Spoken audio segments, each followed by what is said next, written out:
नमस्कार साथियों, कैसे हैं आप सभी। मैं सोनी चौधरी एक बार फिर आप सभी का हार्दिक स्वागत करता हूं आपके अपने परिवार एसएससी मेकर में।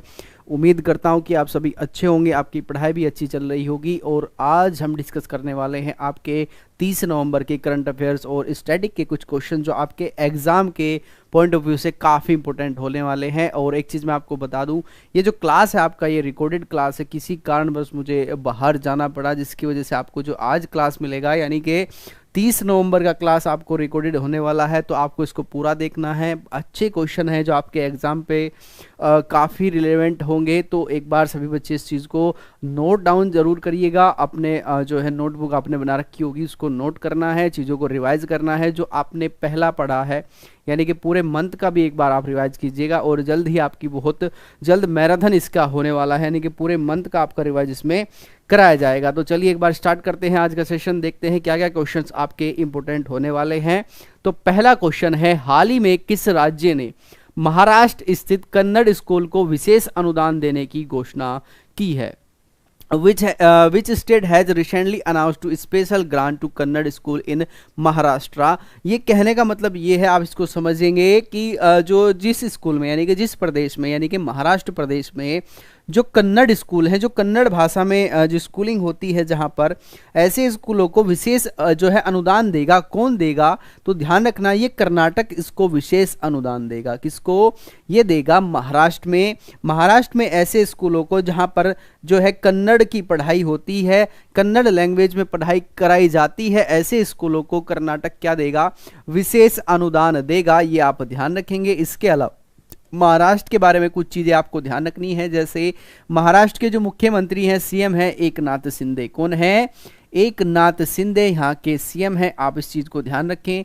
दूसरा आप ध्यान रखेंगे, यहाँ के जो राज्यपाल हैं काफ़ी जो है न्यूज़ में है आजकल, भगत सिंह कोश्यारी। कौन है? भगत सिंह कोश्यारी इंपॉर्टेंट है, ध्यान रखना इस चीज़ को। काफ़ी कंट्रोवर्सी है इनको लेकर, तो ये भी आपसे पूछे जा सकते हैं। तीसरा आप ध्यान रखेंगे, यहाँ के जो विधानसभा अध्यक्ष हैं, कौन है? यहाँ के विधानसभा अध्यक्ष ये कौन है? ये है राहुल नार्वेकर। कौन है? राहुल नार्वेकर। और ये पूरे भारत के, ध्यान से सुनना इस क्वेश्चन को जो मैं आपको कहना चाहता हूँ, ये पूरे भारत के जो विधानसभाएं हैं हमारे राज्यों में, उनमें सबसे युवा हैं। सबसे युवा ये हैं, इसलिए आपको ध्यान रखने हैं, ठीक है ना। सबसे युवा ये अध्यक्ष बने हैं। तीसरा आप ध्यान रखेंगे, यहाँ पर चाहबार क्या हुआ था? चाहबार जो सम्मेलन का आयोजन किया गया था, कहाँ पर? मुंबई में। कहाँ पर ये सम्मेलन का आयोजन हुआ था? मुंबई में सम्मेलन का आयोजन किया गया था। ये आपको ध्यान रखना है। एक दही हांडी प्रतियोगिता होती है, कहाँ पर?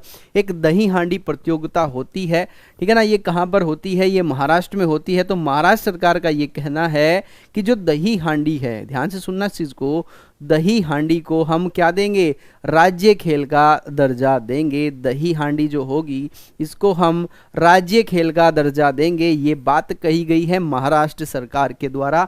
तो इतनी चीज़ें आपको यहाँ पर ध्यान रखनी है, ठीक है ना। यहाँ की राजधानी है मुंबई, ये भी आप सभी जानते हैं।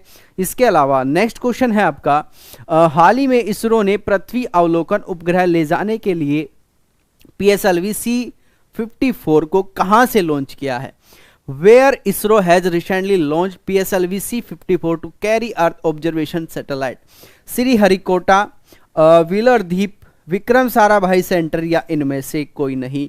तो इसरो के द्वारा पृथ्वी के अवलोकन के लिए एक उपग्रह लॉन्च किया गया जिसका नाम है PSLV C-54। तो ये कहाँ से लॉन्च किया गया? तो ये श्रीहरिकोटा से इसको लॉन्च किया गया। कहाँ से? श्रीहरिकोटा जो स्टेशन है, यहाँ से इसको लॉन्च किया गया। ये कहाँ पर है? ये आंध्र प्रदेश में है। कहाँ पर है? आंध्र प्रदेश में है, ध्यान रखना इस चीज़ को। और दूसरा आप ध्यान रखेंगे, व्हीलर द्वीप, जिसको अब्दुल कलाम आज़ाद द्वीप भी कहा जाता है, ये कहाँ पर है? ये उड़ीसा में है। कहाँ पर है? ये उड़ीसा में है। यहाँ से मिसाइलों का जो मिसाइल है उनका प्रशिक्षण यहाँ से किया जाता है।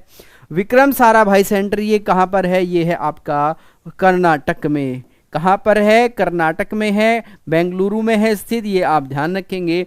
बात आती है कि इसरो आपसे पूछ लिया जाए कि इसरो क्या है, तो इसरो एक हमारी स्पेस रिसर्च संस्थान है, जिसका फुल फॉर्म आपसे पूछ लिया जाएगा तो ये है इंडियन स्पेस रिसर्च ऑर्गेनाइजेशन। क्या है? Indian space research organisation. ध्यान रखना, इसकी स्थापना कब हुई ये क्वेश्चन पूछ लिया जाए तो 15 अगस्त 1959 में। कब? 15 अगस्त 1969 में इसकी स्थापना हुई थी। इसका हेडक्वार्टर कहां पर है? इसका हेडक्वार्टर है बेंगलुरु में। कहां पर? बेंगलुरु में इसका हेडक्वार्टर है, जो कि पड़ता है कर्नाटक में। इसके जो अध्यक्ष हैं ये आपसे पूछ लिया जाए तो ध्यान रखेंगे, ये है आपके एस सोमनाथन। कौन है? एस सोमनाथन इसके अध्यक्ष हैं। आपको कंफ्यूज नहीं होना, क्योंकि डीआरडीओ के अध्यक्ष कौन है? समीर वी कामत। कौन है? समीर वी कामत डीआरडीओ के अध्यक्ष हैं। ये दोनों अलग हैं। जो एस सोमनाथन है, इनसे पहले जो अध्यक्ष थे कौन थे? वे थे के सिवान। कौन थे? के सिवान इसके अध्यक्ष थे। इसको आप नोट डाउन करेंगे अपने जो नोट्स आपने जहां पर बनाए हुए हैं उसको आपको नोट करना है। ये आपको स्टैटिक में भी काम करेगा और ऑर्गेनाइजेशन एक आपका जो है तैयार यहां से हो जाएगा, ये पूछा जाता है। चलिए नेक्स्ट कौन है? हाल ही में केंद्र सरकार ने निक्षय मित्र एम्बेसडर नियुक्त किया गया है। तो निक्षय मित्र एम्बेसडर किसको नियुक्त किया, ये आपसे पूछ रहा है। Who has been appointed as the Nikshay Mitra ambassador by the central government recently? Deepa Malik, Sakshi Malik, Babita Phogat या दीपा कर्मागर? तो ध्यान रखेंगे, दीपा मलिक को नियुक्त किया गया है निक्षय मित्र एम्बेसडर। एक क्वेश्चन यहां से आपको ध्यान रखना है, अभी उत्तराखंड सरकार के द्वारा किसको अपने राज्य का ब्रांड एम्बेसडर बनाया गया है? किसके द्वारा? उत्तराखंड जो सरकार है, उत्तराखंड जो राज्य है, उत्तराखंड राज्य का जो ब्रांड एम्बेसडर बना है ये कौन है? तो ये है प्रसून्न जोशी। कौन है? प्रसून्न जोशी को बनाया गया, जो एक क्या है? फिल्म मेकर हैं, जो फिल्में बनाते हैं। ये आप ध्यान रखेंगे, यहां से क्वेश्चंस पूछ लिया जाएगा कि किसको बनाया गया। तो निक्षय मित्र एम्बेसडर किसको बनाया गया? दीपा मलिक को बनाया गया। प्यूमा के जो ब्रांड एम्बेसडर हैं कौन है? ये है विराट कोहली। कौन है? विराट कोहली। ये आपको ध्यान रखना है, आपसे पूछा जाएगा, ठीक है ना। ये आप ध्यान रखेंगे, एक क्वेश्चन का आप जवाब देंगे। जो हमारा सिक्किम राज्य है, छोटा सा एक हमारा सिक्किम राज्य है, इसका ब्रांड एम्बेसडर किसको नियुक्त किया गया है? इसका जो ब्रांड एम्बेसडर है ये किसको नियुक्त किया गया है? ये आपका आज का होमवर्क है, आप इसको कमेंट में जरूर बताएंगे, ठीक है ना। कमेंट में आपको बताना है कि जो है इसका ब्रांड एम्बेसडर कौन है, तो ये आप ध्यान रखना। चलिए, हाल ही में किसने अपनी पुस्तक नाउ यू ब्रीथ का विमोचन किया है? Who has recently released now you breathe? तो ये किसने लिखी है? राखी कपूर ने, गीतांजलि श्री ने, इंदिरा देसाई ने या मीनाक्षी लेखी ने? तो ध्यान रखना, इसको लिखा है राखी कपूर ने। किसने? राखी कपूर ने। और जो बच्चे सीजीएल की तैयारी कर रहे हैं, जिनका सीजीएल का एग्जाम है, बुक से क्वेश्चंस पूछे जाते हैं, ध्यान रखना। बुक आपके एग्जाम में एक बुक जरूर आएगी, तो उसको आप ध्यान रखेंगे। बुक पर एक आपको वीडियो मिलेगा, इससे आप बिल्कुल बेफिक्र रहिएगा, ठीक है ना। तो ये भी आपके ध्यान रखने के लायक है कि ये चीज जो बुक है नाउ यू ब्रीथ, ये किसने लिखी? तो ये राखी कपूर ने लिखी है। किसने? राखी कपूर ने लिखी है। अच्छा, गीतांजलि श्री का आप सभी जानते होंगे, गीतांजलि श्री को किस पुस्तक के लिए अभी अवार्ड दिया गया था? एक बार आप कमेंट में जरूर बताएंगे, इन्होंने कौन सी पुस्तक लिखी जिनके लिए इनको अवार्ड दिया गया, ठीक है ना। तो आपको ये पुस्तक बतानी है। चलिए नेक्स्ट क्वेश्चन है, हाल ही में किसने बिस्लरी को 7,000 करोड़ में खरीदने की घोषणा की है? जो बिस्लरी आप पानी का यूज करते हैं या जो पानी आप पीते हैं, उसको 7,000 करोड़ रुपए में जो है उसको खरीदने की अभी पेशकश किसने की, आपसे पूछ रहा है।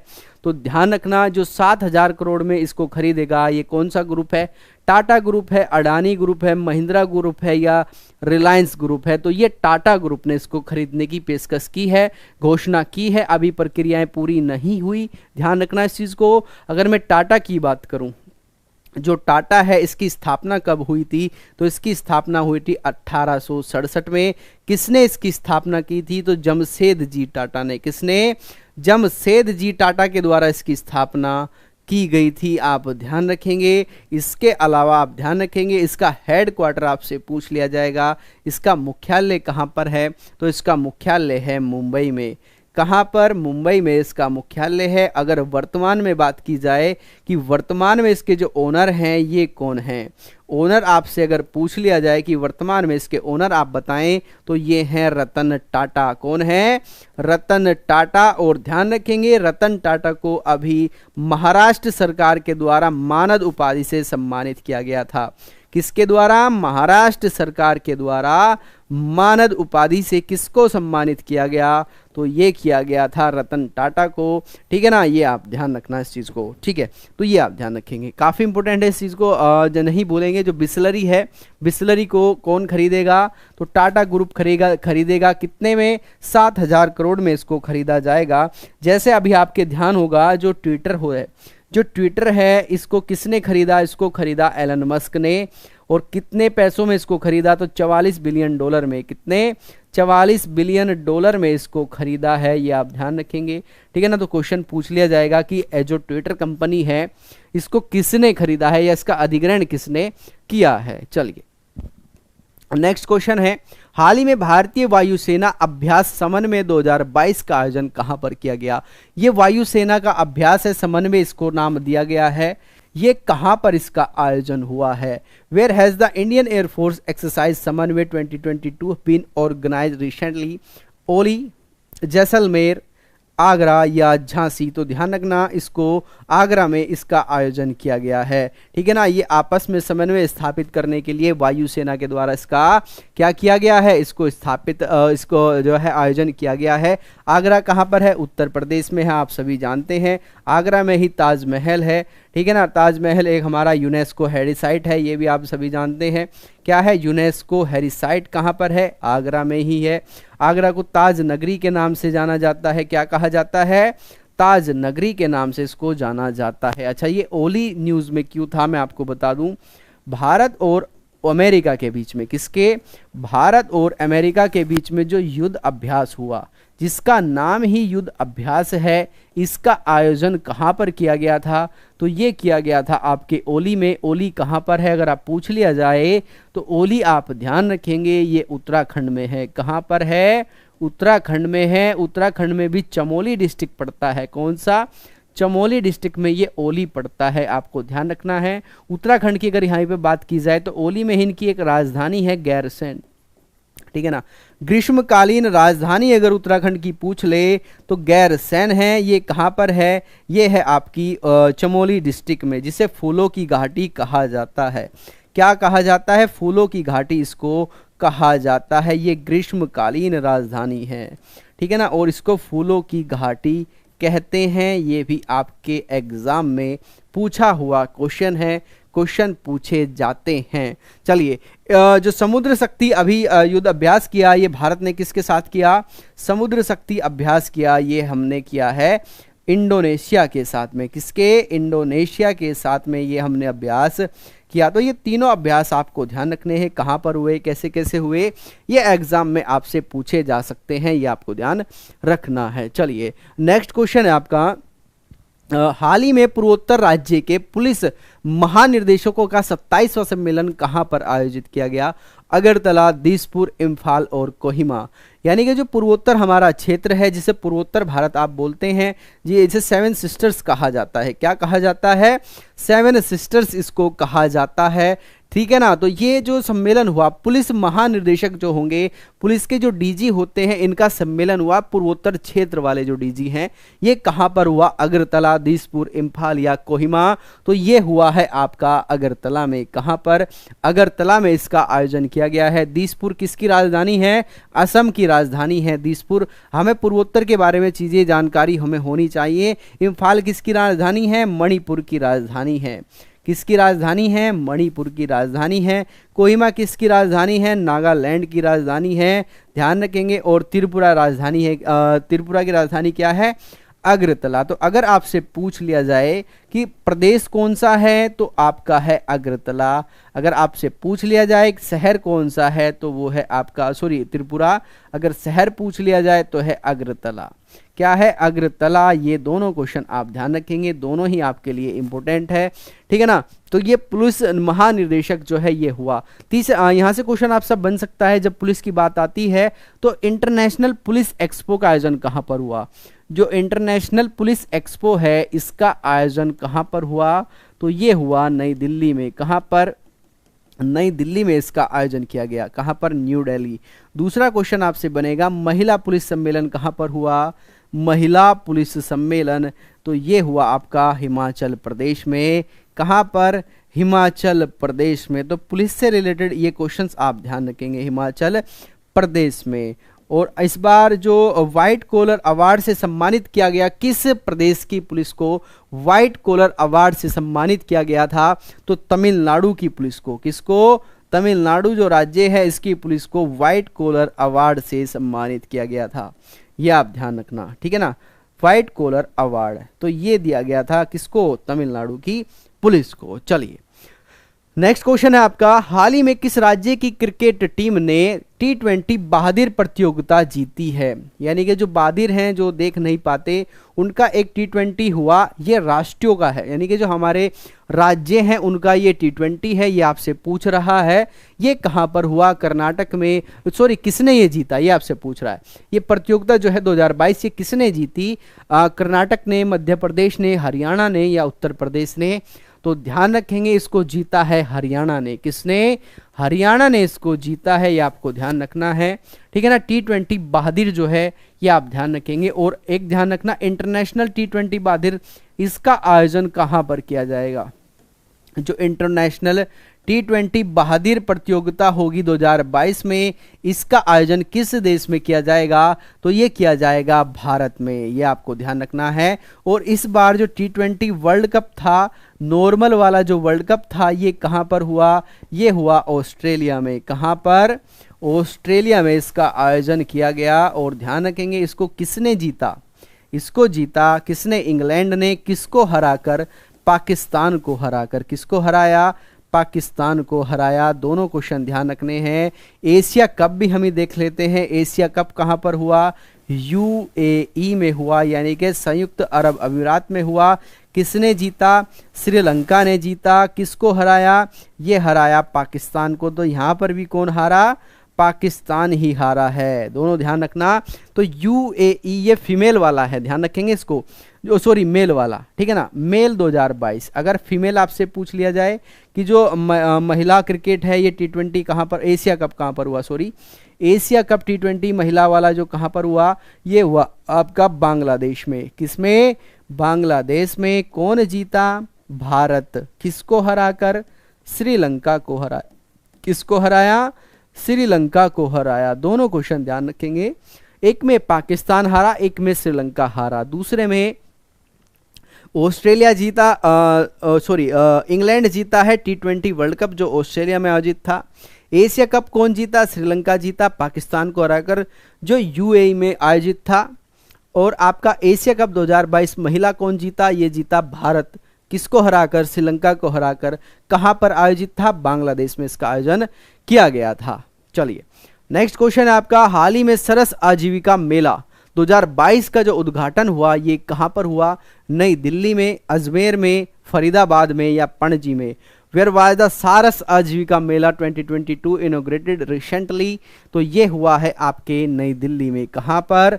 नई दिल्ली में इसका आयोजन किया गया है, आपको ध्यान रखना है। तो आजीविका सरस मेला, ठीक है ना, ये आपको ध्यान रखना है। हरियाली उत्सव का आयोजन कहाँ पर किया गया? अगर पूछ लिया जाए हरियाली उत्सव, इसका आयोजन कहाँ पर किया गया? तो नई दिल्ली में। लिखते जाएं, कहाँ पर हुआ? नई दिल्ली में इसका आयोजन किया गया है। किसका? हरियाली का। आदिवासी दिवस जो मनाया गया, आदिवासी या जनजातीय जो सम्मेलन मनाया गया, आयोजित किया गया, ये कहाँ पर किया गया? ये भी नई दिल्ली में। ये भी आपको ध्यान रखना है। ड्रोन उत्सव का आयोजन कहाँ पर हुआ? ड्रोन उत्सव का भी आयोजन आपका न्यू दिल्ली में हुआ था, ठीक है ना। इसके अलावा आप ध्यान रखेंगे विश्व व्यापार सम्मेलन, विश्व व्यापार मेला जो आयोजित किया गया ये कहाँ पर हुआ, ये भी आपका नई दिल्ली में। नई दिल्ली में अगर पूछ लिया जाए कहाँ पर, तो प्रगति मैदान में। कहाँ पर, प्रगति मैदान में इसका आयोजन किया गया। और ये कौन से नंबर का इस बार मेले का आयोजन किया गया, तो ये 41 यानी कि 41वां ये व्यापार सम्मेलन था, व्यापार मेला था सॉरी, ये आप ध्यान रखेंगे। इसके अलावा आपसे पूछेगा कि विश्व पुस्तक मेला या विश्व बुक फेयर का जो आयोजन किया जाएगा ये कहाँ पर किया जाएगा, ये भी नई दिल्ली में किया जाएगा, ठीक है ना। कहाँ पर, प्रगति मैदान में, प्रगति मैदान में इसका आयोजन होगा। और ध्यान रखेंगे इसको आयोजित कौन करेगा, तो इसको एनबीटी, एक संस्था होती है एनबीटी जिसको बोलते हैं नेशनल बुक ट्रस्ट। क्या बोलते हैं, नेशनल बुक ट्रस्ट, इसके द्वारा ये आयोजित किया जाएगा। तो ये क्वेश्चन पूछा जाता है कि जो विश्व व्यापार मेला है इसको आयोजित कौन करता है।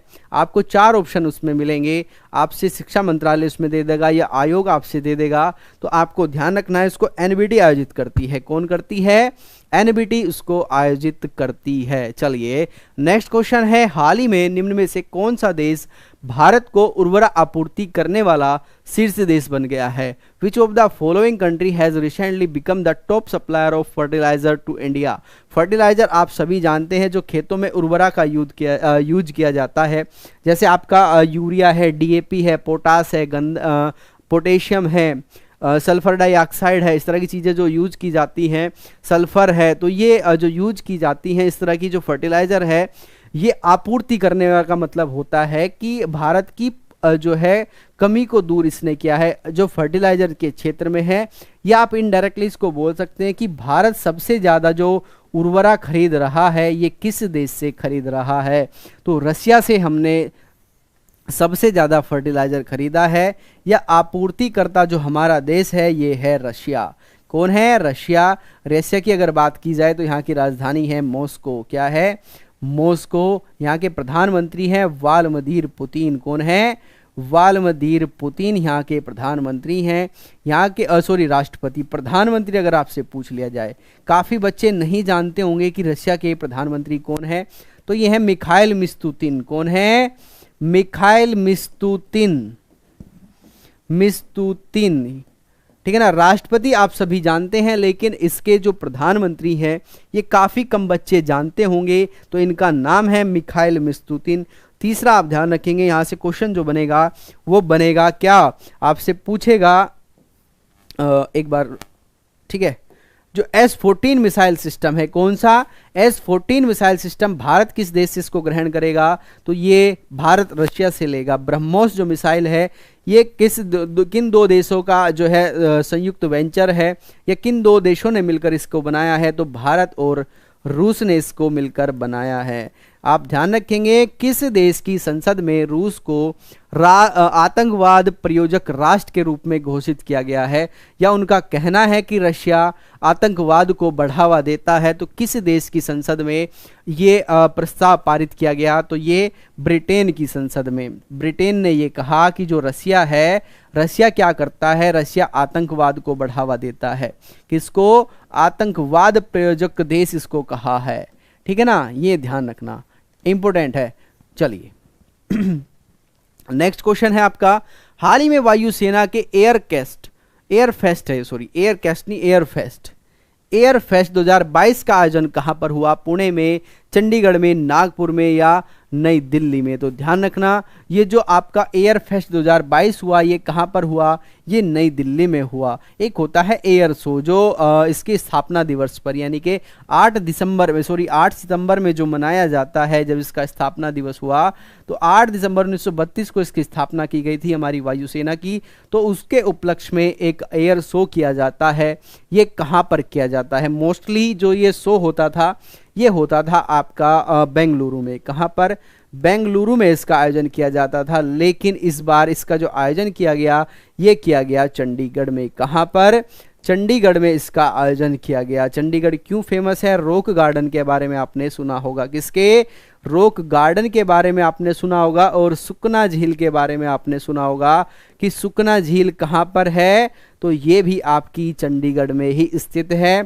चंडीगढ़ की राजधानी क्या है, चंडीगढ़ की राजधानी है चंडीगढ़। चंडीगढ़ एक हमारा कैसा, एक हमारा यूटी है, यूटी मतलब केंद्र शासित प्रदेश है। चंडीगढ़ 2 अन्य राज्यों की भी राजधानी है। कौन कौन से? पंजाब और हरियाणा। पंजाब और हरियाणा की भी राजधानी क्या है? चंडीगढ़ ही है। तो 3 राज्यों की राजधानी वाला जो शहर है ये कौन सा है? ये है चंडीगढ़। चलिए नेक्स्ट क्वेश्चन है, हाल ही में किसे खादी एवं ग्राम उद्योग आयोग के सीईओ के रूप में नियुक्त किया गया है? Who has been appointed as the CEO of Khadi and village industry commission recently? Vineet Kumar, Girdhar Armane, Vivek Dwivedi या विवेक जौहरी? तो ध्यान रखना, विनीत कुमार को क्या किया गया है? विनीत कुमार को सीईओ नियुक्त किया गया है। किसका? खादी एवं ग्राम उद्योग आयोग का। किसका? खादी एवं ग्रामीण उद्योग जो आयोग है इसका इन्हें नियुक्त किया गया है। विवेक द्विवेदी कौन है? ये एक बार आप कमेंट में जरूर बताएंगे कौन है ये विवेक द्विवेदी। विवेक जौहरी के बारे में आप सभी जानते हैं, ये सीबीआईसी यानी कि सेंट्रल बोर्ड इनडायरेक्ट टैक्सेस के क्या हैं? ये अध्यक्ष हैं। कौन है? विवेक जौहरी। और सीबीडीटी एक होता है सीबीडीटी यानी कि सेंट्रल बोर्ड डायरेक्ट टैक्सेस, इसके जो अध्यक्ष हैं ये हैं नितिन गुप्ता। कौन है? नितिन गुप्ता। ध्यान रखेंगे, दोनों ही इंपॉर्टेंट है, एग्जाम में पूछे जाते हैं। चलिए नेक्स्ट क्वेश्चन है आपका, हाल ही में किसे Indian film personality IIFA the year 2022 पुरस्कार से सम्मानित किया गया? आप सभी जानते हैं गोवा में हमारे क्या है IIFI जो है अभी फिल्म फेयर अवार्ड जो है सम्मेलन इसका हो रहा है। कहाँ पर? गोवा में। 53वें ये इनका सम्मेलन है। 53वां ये संस्करण का आयोजन किया जा रहा है गोवा में, ठीक है ना। तो इसमें जो है अभी पुरस्कृत या पुरस्कार दिए जा रहे हैं। तो इसमें इंडिया या Indian film personality of the year का जो पुरस्कार मिला ये किसको मिला? सलमान खान को, चिरंजीवी को, अक्षय कुमार को, या आपको ध्यान रखना है रजनीकांत को? तो ध्यान रखेंगे ये चिरंजीवी को ये पुरस्कार से सम्मानित किया गया। किसको? चिरंजीवी को इस पुरस्कार से सम्मानित किया गया है।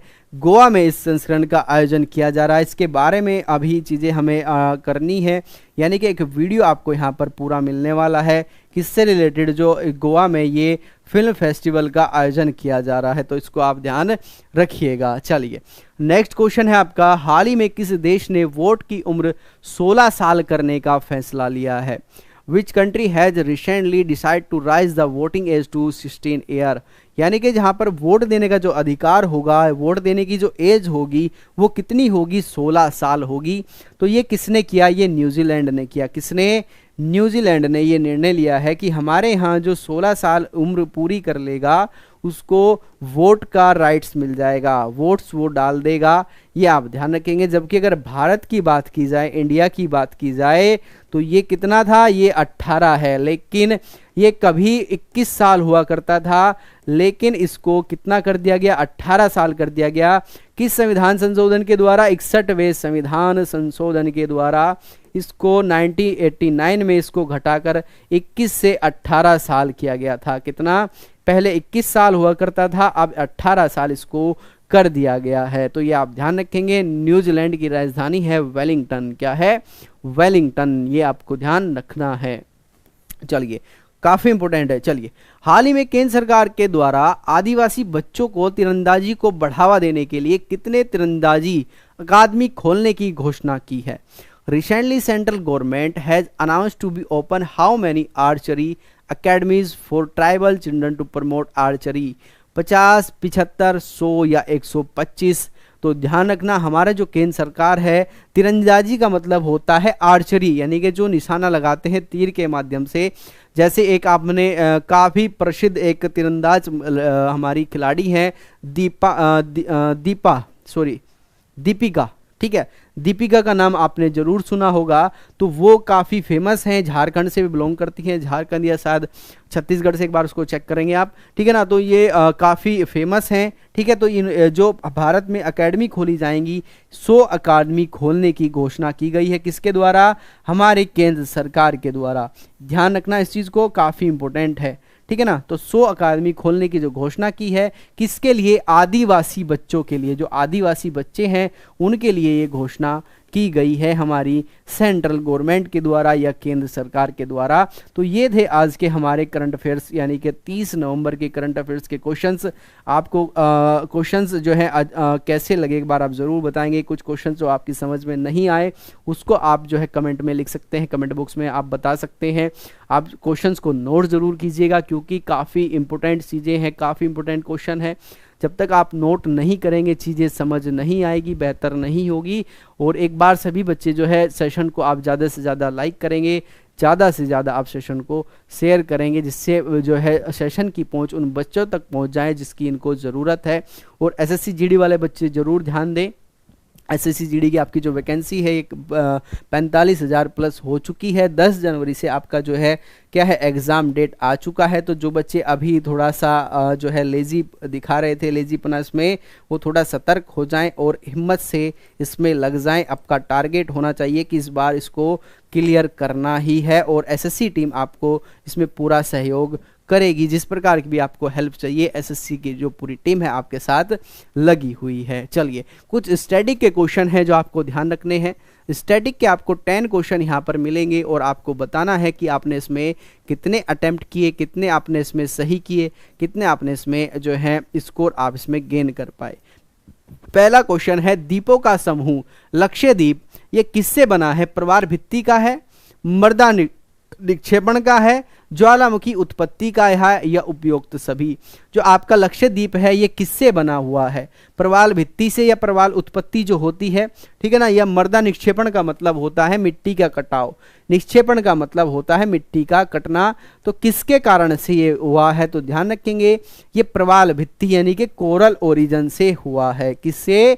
कोरल ओरिजिन से ये हुआ है। जैसे आपका जो अंडमान निकोबार है ये कैसा है आप सभी जानते हैं। अंडमान निकोबार ये जो है पहले यहाँ पर पर्वत पहाड़ हुआ करते थे, उनके डूबने से कुछ अंश यहाँ पर बचा हुआ है, तो ये उससे निर्मित है, ये आप ध्यान रखना। जबकि आपका जो लक्षद्वीप है ये प्रवाल भित्ति से निर्मित है। नेक्स्ट क्वेश्चन है किसी राज्य में नगर पालिका की सीमा क्षेत्र अधिसूचित करने की निम्नलिखित में से कौन सक्षम है? यानी कि कोई नगर पालिका है उसका सीमा क्षेत्र क्या करना है? अधिसूचित करना है कि ये कहाँ तक रहेगा, कहाँ तक इसका सीमा रहेगी। इसको कह सकते हैं सीमा निर्धारण। इसकी जो सीमा निर्धारण करेगा ये कौन करेगा? तो ध्यान रखना इसकी सीमा निर्धारण करेगा आपका संबंधित राज्य का मुख्यमंत्री, संबंधित राज्य का राज्यपाल, संबंधित भारत के राष्ट्रपति या राज्य का विधानमंडल। तो ध्यान रखना राज्य का जो विधानमंडल होगा कौन होगा? राज्य का जो विधानमंडल होगा ये इसका निर्धारण करेगा कि इसकी सीमा कहाँ तक होने वाली है। अगर मैं विधानमंडल की बात करूं, ध्यान रखना विधानमंडल को राज्य स्तर पर कानून बनाने वाली संस्था कहा जाता है। क्या कहा जाता है? कानून बनाने वाली संस्था राज्य स्तर पर। जबकि अगर हम केंद्र स्तर की बात करें तो एक नाम आपने सुना होगा जिसको संसद कहा जाता है, पार्लियामेंट कहा जाता है। इसको भारत में कानून बनाने की संस्था कहा जाता है। यहाँ पर इसके 2 सदन होते हैं, एक है विधानसभा, क्या है? विधानसभा, और दूसरी है आपकी विधान परिषद। क्या है? विधान परिषद। तो दोनों को आपको ध्यान रखना है, यही कानून बनाती है। मात्र भारत के 6 राज्य ऐसे हैं जहां पर विधान परिषद लागू है। सभी बच्चे कमेंट में बताएंगे कि वो 6 राज्य कौन कौन से हैं जहां पर विधान परिषद का कॉन्सेप्ट है या द्विसदनीय व्यवस्था का कॉन्सेप्ट है। चलिए नेक्स्ट क्वेश्चन है आपका राष्ट्रीय मानवाधिकार आयोग के अध्यक्ष का जो कार्यकाल है ये कितना होता है? The term of the chairman of the national human rights commission is 3 वर्ष, 6 वर्ष, 5 वर्ष या 4 वर्ष। तो ध्यान रखेंगे जो राष्ट्रीय मानवाधिकार आयोग है ये मानव के अधिकारों के लिए काम करती है। इसका जो कार्य है वो ये है कि अगर किसी मानव के अधिकारों का उल्लंघन होता है तो ये उसके लिए काम करेगी, ठीक है ना। तो दूसरा आप ध्यान रखेंगे इसके जो अध्यक्ष होंगे इनका जो कार्यकाल होता है ये मात्र 3 वर्ष होता है या 70 वर्ष इसकी आयु होती है। यहाँ पर आपको समझना है, जैसे एग्जाम्पल के द्वारा आपको मैं समझाने की कोशिश करता हूँ। कोई व्यक्ति है जो इसका अध्यक्ष बना, वो भी मैं बताऊंगा कि इसके अध्यक्ष कौन होते हैं, एक बार आप समझेंगे। कोई व्यक्ति इसका अध्यक्ष है, उसकी एज है, आपको ध्यान रखना है, मान के चलिएगा उसकी एज है 68, कितनी है? 68 वर्ष है।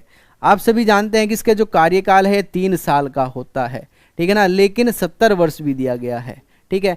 तो 2 साल के बाद इसकी जो एज है वो 70 वर्ष हो जाएगी, तो इसको अपने पद से इस्तीफा देना होगा, क्योंकि कहा गया है कि या तो आप जो है 3 साल तक अपने कार्यकाल पर बने रहेंगे या 70 साल उम्र पूरा होने तक अपने पद पर बने रहेंगे। जो भी दोनों में से पहले होगा उसको आपको पद अपना छोड़ना होगा। या तो आपकी एज 70 साल हो जाए या 3 साल आप अपना पूरा कर लें तो आप उसको पद को आप छोड़ देंगे। दूसरा, इसके जो अध्यक्ष होंगे, हमेशा ध्यान रखना, इसके जो अध्यक्ष नियुक्त किए जाते हैं हमेशा भारत के मुख्य न्यायाधीश होते हैं। कौन होते हैं?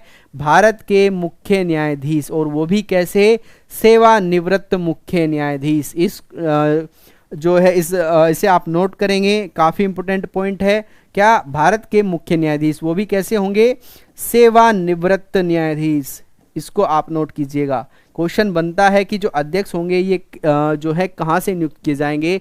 तो भारत के सेवानिवृत्त मुख्य न्यायाधीश जो होंगे वो यहाँ पर आपके नियुक्त किए जाते हैं। चलिए, शराब पर उत्पादन कर लगाया जाता है जिला बोर्ड के द्वारा, राज्य सरकारों के द्वारा, नगर निगम के द्वारा या केंद्र सरकार के द्वारा।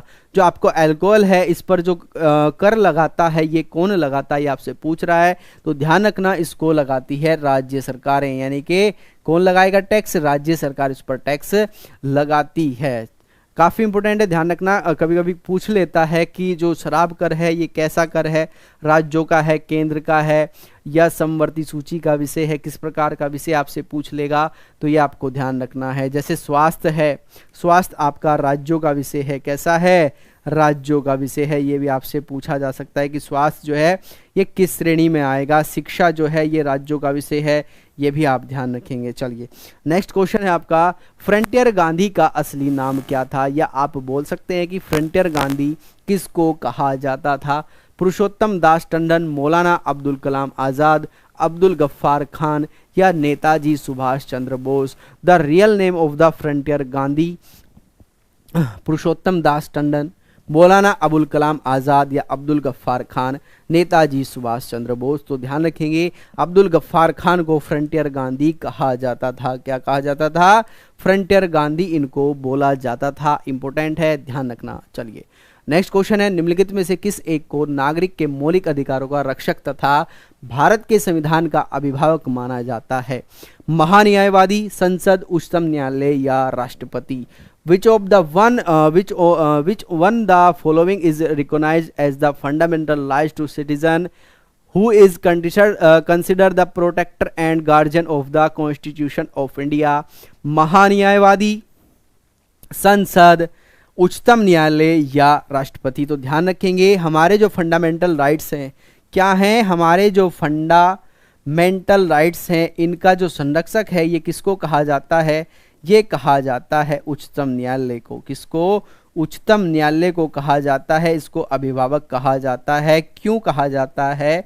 तो समझिएगा इस चीज़ को। आर्टिकल 32 के तहत, ध्यान रखना मैं आपको जो बता रहा हूँ, आर्टिकल 32 के तहत एक प्रावधान है, अगर आपके मौलिक अधिकारों का कोई हनन करता है, कोई से मतलब यहाँ पर राज्य से है। राज्य में मैंने आपको बताया है कि राज्य की जो परिभाषा है ये आर्टिकल 32 में आप पढ़ सकते हैं, आर्टिकल 36 में इसको पढ़ सकते हैं कि राज्य किसको कहा जाता है। तो राज्य अगर आपके मौलिक अधिकारों का हनन करता है तो आप सुप्रीम कोर्ट में जा सकते हैं, या सुप्रीम कोर्ट जो है उसमें 5 प्रकार की रिट जारी करता है। कितनी? 5 प्रकार की रिट जारी करता है, यानी कि आपके मूल अधिकारों का संरक्षण जो होगा ये आर्टिकल 32 के तहत कौन होगा? ये होगा सुप्रीम कोर्ट। जबकि हाई कोर्ट 226 के तहत, आर्टिकल 226 के तहत आपके मूल अधिकारों से संबंधित 5 प्रकार की रिट जारी कर सकता है। तो वैसे अगर देखा जाए तो उच्चतम न्यायालय को इसका अभिभावक या संरक्षक कहा जाता है। अगर बात आती है आपके संविधान पर कि भाई संविधान का जो एक तरीका से व्याख्याकार होता है ये हमारा उच्चतम न्यायालय ही होता है। चलिए, नेक्स्ट क्वेश्चन है, द ग्रेट विक्टोरियन मरुस्थल कहाँ पर स्थित है? Where is the great Victorian desert located? Australia में, भारत में, मिस्र में या उत्तरी अफ्रीका में? तो ध्यान रखना ये ऑस्ट्रेलिया में है। कहाँ पर? ऑस्ट्रेलिया में। अगर भारत की बात की जाए तो यहाँ पर क्या है? जो है आपका थार मरुस्थल है। कौन सा है? थार मरुस्थल है, ये आप ध्यान रखेंगे। अगर उत्तरी अफ्रीका की बात की जाए तो यहाँ पर है आपका सहारा मरुस्थल। कौन सा? सहारा मरुस्थल, ये आप ध्यान रखना, ठीक है ना। तीनों आपको ध्यान रखने हैं, आपके क्वेश्चंस यहाँ से बन सकते हैं कि थार मरुस्थल कहाँ पर है, ठीक है ना। एक लद्दाख भी है, लेह लद्दाख में भी है, जिसको भारत का सबसे ठंडा मरुस्थल कहा जाता है, ठीक है। और सहारा मरुस्थल जो उत्तरी अफ्रीका में है, ये भी आप ध्यान रखेंगे। चलिए नेक्स्ट क्वेश्चन है, भारतीय संविधान की प्रस्तावना में निम्नलिखित में से किस स्वतंत्रता का वर्णन नहीं है? आपने शायद ऐप पर क्लास ली होगी जिस बच्चे ने, या पहले भी मैंने आपको ये चीज़ें बताई हैं कि भारत में जो स्वतंत्रता का जिक्र किया गया है भारतीय संविधान में, ये दो जगह पर हुआ है। एक आपका आर्टिकल 19 में, एक आपका प्रस्तावना में। अगर मैं आपसे बताऊं, यहाँ पर प्रस्तावना में आपको 5 प्रकार की स्वतंत्रता का वर्णन है, जबकि आर्टिकल 19 में 6 प्रकार की स्वतंत्रता का वर्णन किया गया है। तो इनमें से कौन सी वो स्वतंत्रता है जो आपके प्रस्तावना में नहीं है? विचार की स्वतंत्रता, विचार प्रकट करने की स्वतंत्रता, विश्वास की स्वतंत्रता या आर्थिक स्वतंत्रता? तो ध्यान रखेंगे जो इकोनॉमिकल आपकी फ्रीडम है, इसका जिक्र आपकी प्रस्तावना में नहीं है, ठीक है ना। ये यहाँ पर इसका वर्णन नहीं किया गया। तो आपसे यही पूछ रहा है कि किसका वर्णन यहाँ पर नहीं है, तो आपके आर्थिक स्वतंत्रता का जो वर्णन है, ये प्रस्तावना में इसका वर्णन नहीं किया गया है। चलिए नेक्स्ट क्वेश्चन है आपका, निम्नलिखित में से किसने भारतीय संविधान के प्रस्तावना के हमारे संप्रभु प्रजातंत्र की जन्म कुंडली कहा है? तो किसने कहा है? Who among the following referred of the preamble of India constitution the birthday hour sovereign democratic? Jawaharlal Nehru, Vallabh भाई पटेल, महात्मा गांधी, के एम मुंशी। तो ध्यान रखेंगे ये कहा है के एम मुंशी ने। किसको? प्रस्तावना को। ध्यान रखना, प्रस्तावना जो है ये हमारा उद्देश्य प्रस्ताव इसका क्या था? मूल था, ठीक है ना। उद्देश्य प्रस्ताव, ये आपसे पूछ लिया जाएगा कि जो प्रस्तावना है इसका मूल क्या था, इसका बेसिक क्या था? तो उद्देश्य प्रस्ताव था, जिसको 13 दिसंबर 1946 में पास किया गया था। किसके द्वारा? पंडित नेहरू के द्वारा। किसके द्वारा? पंडित जवाहरलाल नेहरू के द्वारा इसको संविधान सभा में लाया गया था। नेक्स्ट क्वेश्चन है आपका, भारतीय संविधान सभा की पहली बैठक कब हुई थी? When was the first meeting on the constitutional assembly of India held? 26 जनवरी 1950 में, 15 अगस्त 1947 में, 9 दिसंबर 1946 में या 19 नवंबर 1949 में? तो 9 दिसंबर 1946 में इसकी पहली बैठक हुई थी, जिसमें अस्थायी अध्यक्ष बनाए गए थे। कौन बनाए गए थे? डॉक्टर राजेंद्र प्रसाद। कौन बनाए गए थे? डॉक्टर राजेंद्र प्रसाद पहली बार इसके अध्यक्ष बनाए गए थे, जो कि अस्थायी थे। इसके बाद इसकी सेकंड मीटिंग हुई 11 दिसंबर 1946 में, यानी कि 2 दिन बाद। कितने दिन बाद? इसके 2 दिन बाद हुई, जिसमें स्थायी अध्यक्ष कौन बनाए गए? डॉक्टर सच्चिदानंद सिन्हा। कौन? सॉरी, यहाँ पर थोड़ा सा अस्थायी है डॉक्टर सच्चिदानंद सिन्हा, अस्थायी है डॉक्टर सच्चिदानंद सिन्हा, इसको आप चेंज करेंगे। अस्थायी हैं डॉक्टर सच्चिदानंद सिन्हा, जबकि स्थायी हैं आपके डॉक्टर राजेंद्र प्रसाद। कौन है? डॉक्टर राजेंद्र प्रसाद को स्थायी बनाया गया था, जो भारत के पहले प्रथम राष्ट्रपति बने थे। और ये कब राष्ट्रपति बने थे ये भी डेट पूछा जाता है, तो 24 जनवरी 1950 में ये पहले राष्ट्रपति हमारे बने थे। तो ये क्वेश्चंस आपको ध्यान रखने हैं, आपसे पूछे जाते हैं। 11 दिसंबर और 9 दिसंबर, ये 3 डेट आपको ध्यान रखनी है। 9 दिसंबर, 11 दिसंबर और 13 दिसंबर 1946। तीनों में जो अंतर है ये 2-2 दिन का है। पहली बैठक, दूसरी बैठक और यहाँ पर उद्देश्य प्रस्ताव जो मैंने आपको अभी बताया है। तो ये था आज का आपका करंट अफेयर स्टैटिक का क्वेश्चन। आपको कैसा लगा आप ज़रूर बताएं। कोई क्वेश्चन आपको लगता है कि समझ नहीं आया, मैं उम्मीद करता हूँ वैसे तो सारे क्वेश्चन आपके समझ आए होंगे, लेकिन फिर भी कोई क्वेश्चन समझ नहीं आया तो आप वीडियो के लास्ट में कमेंट कर सकते हैं। आपका कमेंट को देखा जाएगा, रिप्लाई उसका जरूर किया जाएगा। कोई प्रॉब्लम है तो आप टोल फ्री नंबर पर कॉल कर सकते हैं, जानकारी ले सकते हैं, ठीक है ना। इसके अलावा आपको सेशन को ज़्यादा से ज़्यादा लाइक करना है, शेयर करना है। जो आपसे क्वेश्चन पूछे गए हैं उनके आंसर आपको ज़रूर करने हैं, और अपना जो है आप प्रिपेयर चीज़ों को करते रहें। आपका जो एग्ज़ाम है ये काफ़ी नज़दीक है, ये आप ध्यान रखेंगे। इसके अलावा आप ध्यान रखेंगे आपके फौजी बनने के सपने को साकार करने के लिए SSC GD लेके आया आपके लिए फौजी बैच, जिसमें आपको कंप्लीट इसमें आपको जो है वीडियो कंप्लीट कोर्स यहाँ पर दिया जाएगा, क्लास नोट्स आपको प्रोवाइड किए जाएंगे। ये ऑक्सफोर्ड फेल्डिगल द्वारा डिजाइन किया गया है। अगर आपको कोई प्रॉब्लम है तो इस नंबर पर आप कॉल कर सकते हैं। और ध्यान रखेंगे इसका जो ऑफर है ये आज तक ही सीमित है, यानी कि 30 नवंबर आज ऑफर की लास्ट डेट है। जिस बच्चे ने इनरोल नहीं किया वो इसे जाके इनरोल जरूर कीजिएगा। काफ़ी बेहतर चीज़ें आपको यहाँ पर कराई जा रही हैं। इसके अलावा ध्यान रखेंगे यूपी पुलिस को, उत्तर प्रदेश पुलिस के लिए आपका जो बैच है स्पेशल यूपी पुलिस के लिए, ये वैसे तो देखा जाए एक तरीके से कंप्लीट हो चुका है, लेकिन आप इसमें भी 399 रुपये में इनरोल कर सकते हैं। सेकंड बैच आपका बहुत जल्द ही चलने वाला है। इसके अलावा ध्यान रखेंगे क्लासेस जो है आपकी सुबह 6 बजे करंट अफेयर्स की क्लास होती है, 9 बजे आपकी जीके जीएस की क्लास होती है, 11 बजे आपकी मैथ की क्लास, 9 बजे आपकी मैथ की क्लास है गुलशन सर के द्वारा, और 11 बजे आपकी जीके जीएस की क्लास होगी जोगेन सर के द्वारा, 1 बजे आपकी जो है हिंदी की क्लास होगी जोगेन सर के द्वारा, और 4 बजे आपकी रीजनिंग की क्लास होगी, ध्यान रखेंगे, और आपकी 8 बजे अजय सर के द्वारा मैथ्स और रीजनिंग की क्लास होती है। बिल्कुल बेसिक से सर आपको क्वेश्चन कराते हैं, जिसका बेसिक बिल्कुल कमज़ोर है, नहीं समझ आता, वो एक बार ज़रूर क्लास देके, जो बच्चे पढ़ रहे हैं वो अच्छी तरीक़ा से जानते हैं कि सर किस तरह का से चीज़ें आपको कराते हैं। चलिए, इसके अलावा ध्यान रखेंगे पीडीएफ आप जो है एसएससी मेकर ऐप से डाउनलोड कर सकते हैं। ऐप पर आप कोर्स जो है परचेज कर सकते हैं, टेस्ट सीरीज आप परचेज कर सकते हैं, फ्री में आप पीडीएफ यहाँ से प्राप्त कर सकते हैं। आप हमें इंस्टाग्राम पे फॉलो कर सकते हैं, फेसबुक पे फॉलो कर सकते हैं। ये जो है आपका टेलीग्राम चैनल है जिसको आपको ज्वाइन करना है।